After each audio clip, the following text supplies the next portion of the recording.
Teman-teman yang dirahmati Allah Subhanahu wa taala, malam ini kita akan coba belajar mengevaluasi diri kita ketika kita dapat masalah. Karena ketika orang diberikan ujian oleh Allah Subhanahu wa taala itu, maka manusia itu ada dua tipe. Ada manusia yang berkeluh kesah dengan ujian, ada manusia yang bersabar atas ujian. Dan orang yang bersabar ini juga bermacam-macam bentuknya. Ada yang sabar dengan pasrah, ada yang sabar justru dengan memperbaiki diri. Dia bersabar sambil memperbaiki dirinya. Karena dia sadar tidak ada masalah yang menimpanya kecuali ada yang salah dalam dirinya. Tidak ada musibah yang menimpa dia kecuali ada sesuatu yang dia lakukan yang mungkin bukan kebaikan, yang mungkin dosa. Sehingga selain bersabar, sembari bersabar dia mencoba untuk mengevaluasi, memperbaiki diri. Dan ini adalah model orang yang sabar yang paling baik. Sedangkan yang mengeluh juga macam-macam. Ada yang mengeluhkan masalah, ada yang mencari kambing hitam, menyalahkan temannya. Kayak misalnya dia gak lulus satu mata kuliah atau nilainya jelek, dia nyalahin teman kos-kosannya gara-gara teman kos-kosannya ngajak dia main terus misalnya. Padahal itu kan pilihan ya, dia bisa menerima, bisa menolak. Bisa nyalahin mantannya, ini gara-gara saya diputusin, saya nilainya jadi jelek. Ya salah juga sih. Nah ini kan bentuk-bentuk keluhan nih. Ada yang menyalahkan, sampai tingkat keluhan yang paling parah itu menyalahkan takdir, menyalahkan Allah. Ya Allah kenapa saya, apa maunya engkau, dan seterusnya dan seterusnya. Nah malam ini kita akan bahas angle orang yang ketika diuji oleh Allah bersabar, dan juga sambil bersabar dia mencoba untuk memperbaiki diri. Dan ini adalah cara yang paling baik dalam menyikapi suatu musibah atau masalah. Cara yang paling elegan dan cara yang paling bijak, cara yang paling disukai Allah ketika kita mendapatkan masalah itu justru kita mencari tahu apa salah kita. Walaupun masalahnya bukan dengan keadaan. Kalau menyalahkan keadaan kan susah. Masalahnya kadang dengan orang lain. Orang mencela kita, orang berkata-kata tidak baik kepada kita. Ya memang salah dia, tapi tidak akan menimpa ucapan itu kepada kita kecuali memang ada sesuatu yang terjadi dalam diri kita. Ada sesuatu dosa yang pernah kita lakukan. Nah ini namanya belajar bersabar sambil mengevaluasi diri. Bahasa fikihnya muhasabah diri. Menghitung-hitung apa kesalahan dalam diri kita. Nah, kita akan bahas tentang ini, gimana caranya kita menghadapi masalah, menghadapi satu musibah, menghadapi satu kejadian yang tidak enak dengan sabar, tapi enggak sekedar pasif, enggak sekedar mengatakan innalillah wa inna ilaihi rajiun, enggak hanya sekedar mengatakan hasbiyallah wa ni'mal wakil. Gak hanya sekedar merasa ini adalah cara Allah untuk menaikkan derajat saya. Kadang kalau hanya kegeeran kayak gini nih, kita jadi gak pernah menjadi lebih baik. Kan ada orang ketika diuji oleh Allah, boleh sih merasa bahwa ini cara Allah menaikkan derajat saya. Tapi kalau hanya kayak gini doang, rasa-rasanya kita terlalu kegeeran.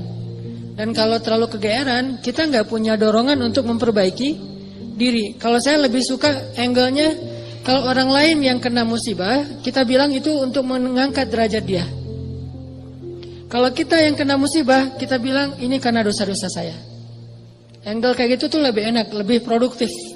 Daripada dibalik, giliran kita yang kena musibah, kita bilang emang Allah tuh pengen mengangkat derajat saya, makanya dikasih musibah.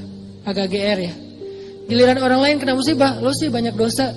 Nah ini nih, sering ada judgement kalau orang lain. Coba dibalik, judgementnya ke diri sendiri, ke orang lain tuh husnuzon. Ini lebih enak nih. Makanya Hadis-hadis penyebab terjadinya musibah itu kan banyak. Coba kita pilih beberapa hadis, satu kita berikan untuk menilai orang lain, yang lain kita ambil untuk menilai diri kita. Nah ini beda nih standarnya. Kayak tadi, kalau orang lain yang kena musibah, kita husnuzon, Allah lagi pengen dekat sama dia. Kita husnuzon, Allah pengen menggugurkan dosa-dosa dia.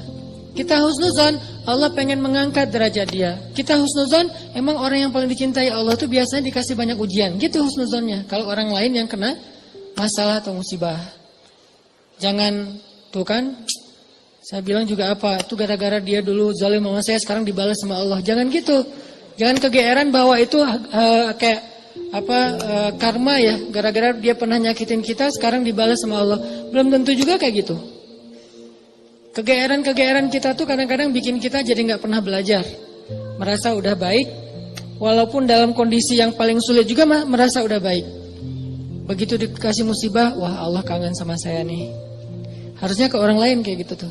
Begitu dikasih musibah, wah Allah pengen menghapus dosa-dosa saya. Bagus, nggak salah. Cuman kalau keseringan, ini namanya GR. Nggak tahu proporsional nggak kalau kayak gini terus. Harusnya jangan hanya ini, diutuhkan juga dengan satu angle lain, yaitu angle, oh saya ada salah, oh saya ada dosa, oh saya ada yang keliru. Makanya datang musibah itu tidak akan terjadi musibah kepada saya kecuali karena kesalahan saya sendiri. Kan hadis qudsinya kayak gitu. Hadis qudsi kalimat salah satu dari kalimat hadis qudsi yang panjang.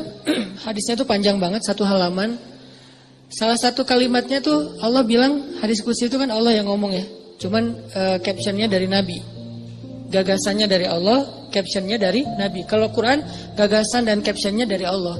Kalau hadis, gagasan dan captionnya itu dari Nabi. Nah Allah bilang, kalau kalian dapat masalah, kalau kalian dapat nikmat, janganlah kalian memuji kecuali aku. Kalau kalian mendapatkan musibah, janganlah kalian menyalahkan kecuali diri kalian sendiri. Jadi kalau kita dapat nikmat, jangan muji diri. Gua emang ya gini lah. Kita sering kalau ke diri itu yang enak-enak aja diambil. Kalau misalnya orang lain, itu mah kebetulan doang misalnya. Kalau giliran kita, ya ini memang saya memang kayak gini orangnya, bukan sombong ya gitu. Nah ini artinya kita terlalu sering kegeeran. Kalau kita dapat nikmat, yang dipuji adalah Allah. Makanya kalimat kalimat yang paling Allah suka itu Alhamdulillah. Itu kalimat yang paling Allah suka. Kita memuji Allah kalau kita dapat nikmat. Kita bilang, hadza min fadli rabbi. Ini anugerah dari Allah, ini hadiah dari Allah, ini kebaikan dari Allah, ini karena Allah ngasih, dan seterusnya dan seterusnya. Jadi yang dipuji itu Allah. Wa amma bi ni'mati rabbika fahaddits, itu membicarakan nikmat Allah. Bukan membicarakan kehebatan diri kita. Tapi kalau diberikan musibah, jangan kita menyalahkan siapapun kecuali diri kita sendiri. Nah ini salah satu angle yang dibangun lewat hadis qudsi. Walaupun kadang bisa kita secara realistis melihat kesalahan orang lain. Untuk apa? Bukan untuk mengkambing hitamkan dia. Kalau emang dia salah, bukan untuk mengkambing hitamkan. Untuk apa? Untuk menghindar, untuk waspada, jangan sampai kita jadi korban dia lagi untuk kesekian kalinya. Kayak ada orang yang zalim, gara-gara kezaliman dia akhirnya kita kena batunya nih. Ada orang yang dalam satu tim misalnya nggak jujur, akhirnya kita kehilangan satu proyek, satu usaha kita tuh bangkrut gara-gara dia nggak jujur. Memang dia yang salah. Salah satu yang salah itu adalah dia. Dan kita akui bahwa itu kesalahan dia, tapi bukan untuk mengkambing hitamkan dia. Kalau enggak karena kamu tuh enggak ada masalah ini, enggak. Dia bukan satu-satunya, salah satunya. Karena kalau kita enggak punya dosa, mungkin kesalahan dia hanya akan menimpa dia saja. Tapi karena kita juga punya dosa, akhirnya kesalahan dia juga menimpa kita. Tapi Ustadz, ada yang hadis mengatakan, kalau di dalam satu masyarakat ada orang yang berbuat dosa, nanti Allah akan timbakan musibah yang kena bukan cuma dia, sampai tetangganya juga kena. Itu kenapa bisa gitu? Dosa tetangganya apa? Dosa tetangganya membiarkan kemungkaran terjadi. Kesalahan masyarakatnya adalah membiarkan dosa itu tanpa ada orang yang mau memperbaikinya. Itu kesalahan masyarakat. Jadi pesan moral dalam hadis itu bukan orang yang nggak salah terus kena juga, bukan. Orang yang nggak salah itu kena gara-gara mereka membiarkan kemungkaran itu terjadi. Kalau ada usaha dakwah, Allah nggak akan menimpakan.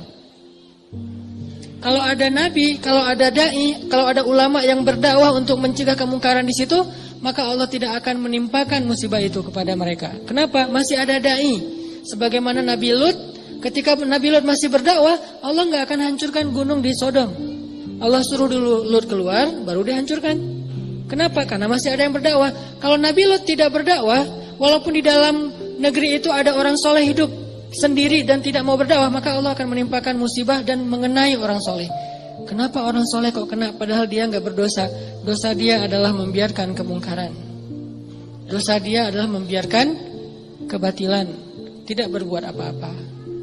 Jadi kita bersyukur juga ada ulama-ulama yang bersuara untuk kemungkaran.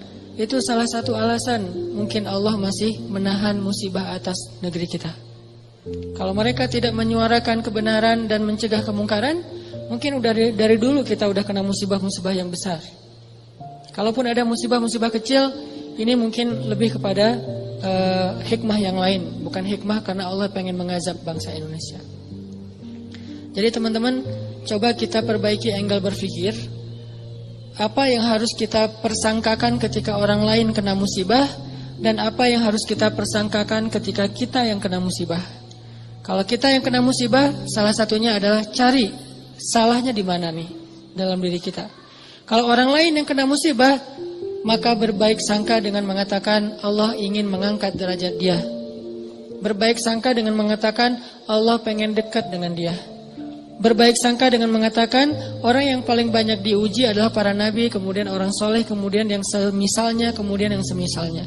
Berbaik sangka dengan mengatakan Allah pengen menggugurkan dosa-dosa dia, sehingga kita nggak pernah menjudge orang lain dan tidak sibuk dengan kesalahan-kesalahan orang lain. Karena pernah saya kena musibah, misalnya motor saya hilang. Dulu banget, saya baru beli motor, baru 2 bulan terus hilang. Teman saya bilang gini, Ustaz kurang sedekah nih. Digituin. Ya sih, saya akan nggak mungkin dong saya ngebantah kan ya. Oh iya ya mungkin. Cuman kan nggak enak ya. Orang lagi kena musibah, bukannya dia empati atau apa gitu, malah Ustaz kurang sedekah nih. Dia menjudge. Dan kalau saya kepancing, nggak tahu sedekah saya kayak gimana, kan habis pahala sedekah saya. Udah pahala sedekahnya cuma sedikit, riak pula gara-gara kepancing sama dia, hilang kan, nggak ada manfaatnya kan ya. Dan itu sering loh mancing-mancing kita jadi riak. Kadang-kadang riak kita itu bukan direncanain, bukan gua pengen riak nih, enggak. Kalau kelas kita insya Allah nggak gitu-gitu amat lah. Nggak mungkin kita sedekah pengen pamer, kita beribadah pengen pamer, kita tilawah pengen pamer. Kita tahulah itu mah sia-sia. Tapi kadang riaknya tuh muncul gara-gara kepancing sama orang lain. Lo nggak pernah gue ngeliat baca Quran? Wah lo nggak tahu gue di HP ini ada Quran sampai 5 aplikasi loh. Buat apa juga banyak-banyak sama aja isinya. Aplikasi Al-Quran tuh ada 5 di sini dan sehari tuh coba lo lihat dan terakhir udah baca sampai surat berapa? Kan kepancing tuh. Riaklah kita gara-gara orang lain atau misalnya taklim atau apalah atau umroh, haji, sedekah kayak gitu-gitu. Ada yang mancing. Lo nggak peduli banget dengan saudara-saudara kita yang di Palestina. Itu di sana tuh ngeri banget lo keadaannya. Lo kayaknya biasa-biasa aja. Lo ngelihat gue main, tapi gue tuh sedekah, gue tuh donasi terus setiap minggu tuh ngirim 1 juta. Habis kan? Ini riya yang kepancing namanya. Dan sama statusnya dengan riya yang direncanain. Makanya jangan gampang kepancing. Dia ngomong gitu ke saya lagi hilang motor, dia bilang Ustaz kurang sedekah. Kemarin ketinggalan dompet. Ketinggalannya di rumah ternyata. Gak tahu kemana dompet, panik gitu kan, soalnya SIM 2 di situ baru dibikin. Udah gitu kartu ATM gitu, terus ada foto anak. Alhamdulillahnya gak ada duit. Tapi kan kartu lumayan tuh, blokir ATM dulu, terus mau ngirim SIM, mau ngurus SIM juga, ngurus KTP, apalagi sekarang lama ngurus KTP-nya, masa kemana-mana saya mau bawa surat gitu, nunjukin kan naik pesawat, males banget kan ya, nggak keren kalau nggak ada kartu teh. Mana-mana mau check-in pesawat, tunjukin kertas. Aduh gimana rasanya nih, berat. Tiba-tiba ada yang iseng lah gitu.